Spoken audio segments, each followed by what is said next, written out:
Welcome back to Stu Structures. We're here to continue our build on the coaling tower with this video number 2 in the series, so stay tuned.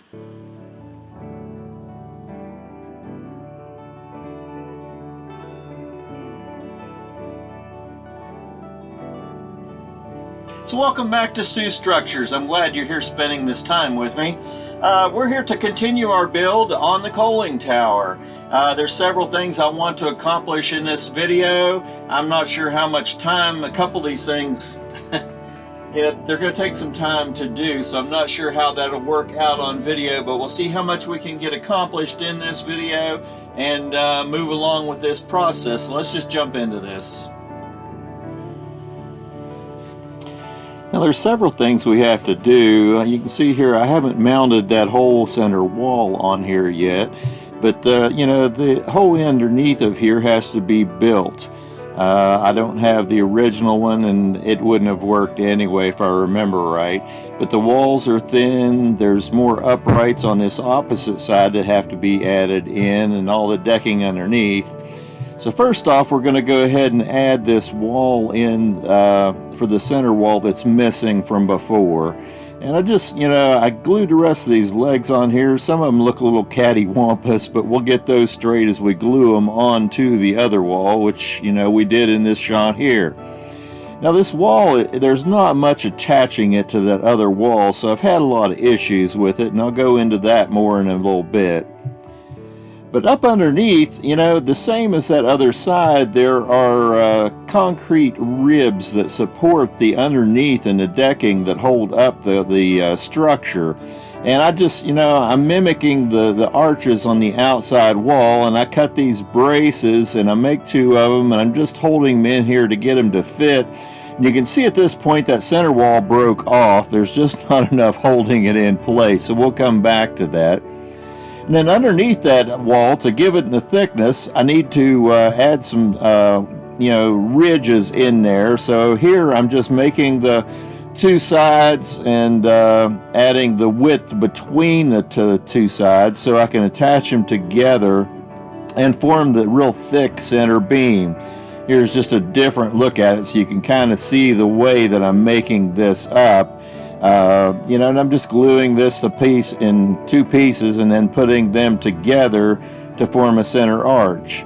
After I put the lower arch pieces in, then I come back and add this other bracing for the other sides that'll attach to the wall and eventually will support the ceiling above it as well. And then I glue that into place. And here's the first of 3 beams. You can see the 2 outer beams also needed to be added because there's just 1 thickness of plastic out there as well.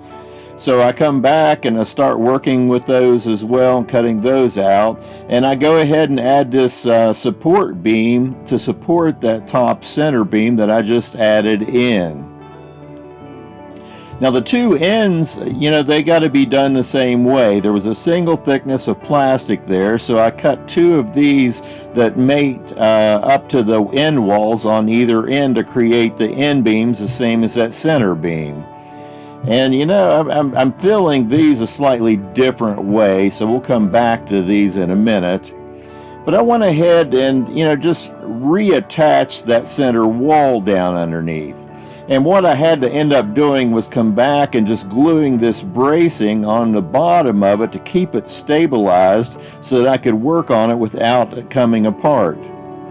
Then I start coming back with my vinyl spackle and, just starting to work on all the seams where that center wall met here. The plastic in the centers here was a little too thin, so I'm adding an extra thickness in there to give the wall the width that it needed up underneath there as well. And then the end walls we got in place, and I started filling the gaps in those with spackle and filling that up and adding other spackle to other areas and just getting rid of all the cracks. On the outside wall, you can see there's these triangles where the beams meet the wall system up on top as well. So I need to come back and add all those little triangles in. So I just cut a whole bunch of triangles that I can add into all 4 of those upright beams. And there's more than 1 of them in width, so I just cut a whole bunch of these out. And I just come back and glue all those into place where all these beams meet up with that wall. And this gives a whole lot more support to where all that meets the upper wall as well, and makes that whole gluing area a whole lot stronger so that it's harder to break. And this looks pretty rough right here, but after I get, some spackle on it and sand it and come back and add more spackle and more sanding and, both those walls, I'm just going back and forth with that, just gradually working all the bugs out. And every time I see it sanded, I see another part and go back and do it. Now, up in that upper area, I'm going to start working on the ceiling in that area. So first off, I come through and add 2 large ceiling panels that cross the whole top. And then I add these angles off to either ends of those, and that gives you the basic, structure up underneath the bottom of it. And then the one side has a coaling chute that will attach to it, so it's made just a little bit different. You can see the holes. I just use wire through these panels to hold them in place while I glued them, because I can't get a hold of it from up above it. So these holes are just for temporary wires to hold them in place while I glue things. Now where the coaling chute is, the angle panel, I need to cut this square out of here. And after I glue it in, you'll see how I come back and add this other piece down in it to, create the area that the coaling chute will go into. Now the open sides on this I need to cut little triangles for as well, so I go ahead and cut those, and then I come back and I'm going to glue those into place. And it's all just rough shapes right now. It'll make more sense after I come back and groom the edges on everything, and it's here to see the plastic seeps out a little bit. There's cracks and crevices everywhere, but thank God for that vinyl spackling. They can see a lot of areas here that just need a whole lot of work. So gradually I just start coming back and working with all that, adding spackling in, sanding, adding spackling in, sanding, and going back and forth with all that just over and over and over. Working with these beams on the inside wall. Now the beams were a little thick, so I added extra panels into this inside wall, which also covered up that door that went into the sanding building. So eventually we're going to have to add that door back in. But you can see this, it's starting to come along little by little. It's still a little rough in this shot here, but the more I work on it, the closer it gets. I start adding paint after a certain point in time, and the less spackling I need, the more the paint actually helps to cover up some of it too. You can see some of the beams and stuff here, the angles are a little off and this and that, but that'll all come together in time and you won't be noticing it from underneath anyway. Now the other thing I've been working on this whole time is that outside wall, because I had to do some changing on it too as I was building it. I just started coming back with that spackle and straightening up other areas on the building the whole time I've been working on this other part. So, just going back and forth between what I was working on there and coming back to this too. And there's several places on that outer wall where I just felt like, I didn't want to see the cracks and the places where the plastic was glued together. So I just kept adding, spackle here and there and sanding it and adding spackle and sanding it. And, just creating a whole bunch of, better looking material in areas that looked more like a formed concrete was poured there instead of just a bunch of plastic glued together.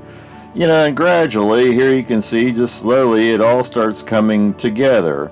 And the more you do this back and forth, the better off it ends up. And, it gives you a much nicer looking model when it's done.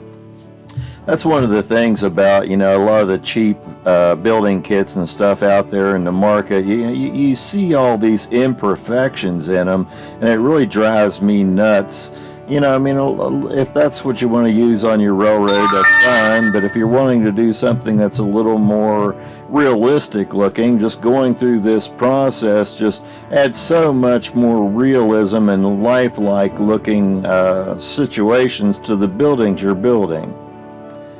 underneath the area where they bring the coal and the sand in as well. Just needed to be cleaned up under here because you can view it in, little ways from the ends when there's no car inside of it. And here's just kind of an overall look, and this isn't quite done to the point that, I can call it finished, but you start to get a good idea about the whole thing and how it's coming together. There's still a lot of sanding and working with the spackle, in this shot here. But once that's all, completed, it really does just make a world of difference in the building.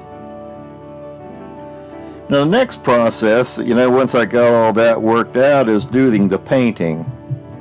And I like using these makeup sponges. They come in packs, and I just, I put several different colors of concrete paint and stuff on this, but this is just a cheap Apple Barrel or whatever brand of paint. And what I do is just dip this sponge in the paint and then get it, in a tacky area. I kind of just dab it to where there's not a lot of paint on there. And then as I come through and just dab the paint in the areas where I want it, it leaves a texture kind of behind the sponge when I'm done with it, that it looks more like concrete. If you use a brush, you're always going to have brush strokes and that kind of thing in the paint. And to me, this just gives me a better technique to have a more or less realistic looking paint when it's done. And also with this, you get to the point where you can add more or less to different areas and give it more of a, because all concrete isn't perfectly even toned. So this gives various tones throughout the paint job as well. Now in the next video, the next thing we're going to work on is just getting these spotlights up on the top of that tower. On either end of it, there was 4 spotlights on a platform. And this video is just going to be a little long if I start getting into all that, but I thought I'd give you a heads up as to what we're going to be working on for the next video. So I'll be showing you how I'm going to scratch build these spotlight units for the tower in the next video. So there you have this week's segment of the tower. That underneath and building that bottom of it was really quite a piece of work. I guess that's putting it in a good way. I really like the vinyl spackling. Some of those beams I was able just to fill totally in with that vinyl spackling. It adheres really well, it sands really well, and it's easier to work with. And it is a water-based thing to work with, so it makes it easy to clean up too. It's getting down into some of those areas to do the sanding and the tiny corners and the rounded areas, especially with the braces on the bottom that I added to support that wall. It just made it really hard to get in there and do that, so it was very, very time consuming. Going forward, we have a whole lot of details to put into this thing, and that's what brings everything to life, is always the details. And I've not done much weathering on a lot of my structures to this point. I figured when I get to the point that I'm putting a layout together, I will probably do more weathering on a lot of my stuff, and that adds a lot of realism as well. But I may get into some of that on this, in one of my last videos too, because, steam locomotives coming and going underneath this thing all the time would have added a whole lot of natural everyday weathering to this thing with this smoke from this coal burning and all that. So, to some extent we may get into that in this build as well.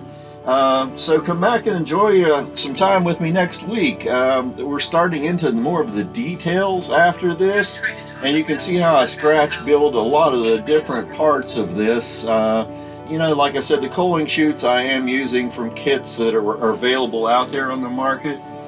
But a lot of the other stuff I am scratch building. I mean, the parts come, you can buy the parts, but you have to cut the parts in pieces and glue them together.